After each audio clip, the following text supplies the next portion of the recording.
గొప్ప భారతదేశం, అత్యంత గొప్పదైన రాజ్యాంగం. మనం అసలు ఎటువంటి పోరాటం చేయలేదు, కనీసం మనం అడగలేదు. మనకేమిచ్చారండి? ఓటు హక్కు. ప్రతి దాంట్లో సమానమైన న్యాయం, అన్నిట్లో ఈక్వల్ ఆపర్చునిటీస్.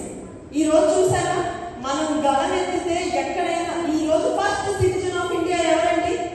ఒక మహిళ, ద్రౌపది ముర్ము గారు. First citizen of India is a women. That is the beauty of India. మనకి ఇండియాలో ఎటువంటి కష్టం లేకుండా మనకు వచ్చిన హక్కు ఓటు హక్కు. చిట్టాలు తెచ్చాను, మీ అందరూ కూడా చిట్టాలు వాడతారు, మీకు ఏ పాయింట్ మిస్ అవ్వకుండా చెప్పడానికి. కాబట్టి మీరు అందరూ అనుకోవచ్చు, ఓటు హక్కు వచ్చింది, నా ఇష్టం, నాకు ఓటు ఉంది, కానీ వేస్తానో వేయనో నాకు తెలియదు.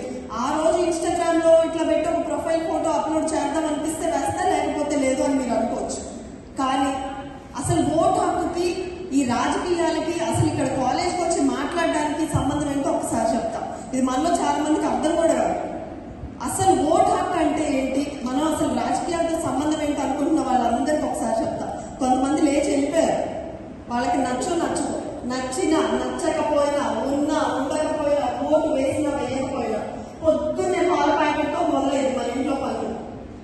సబ్బుల దగ్గర నుంచి, కిరాణా సామాన్ల దగ్గర నుంచి, మన ఇంట్లో ఉండే టీవీలు, ఫ్యాన్లు, అన్ని వస్తువులు, ఫర్నిచర్, ప్రతి దాని మీద ఆఖరికి మనం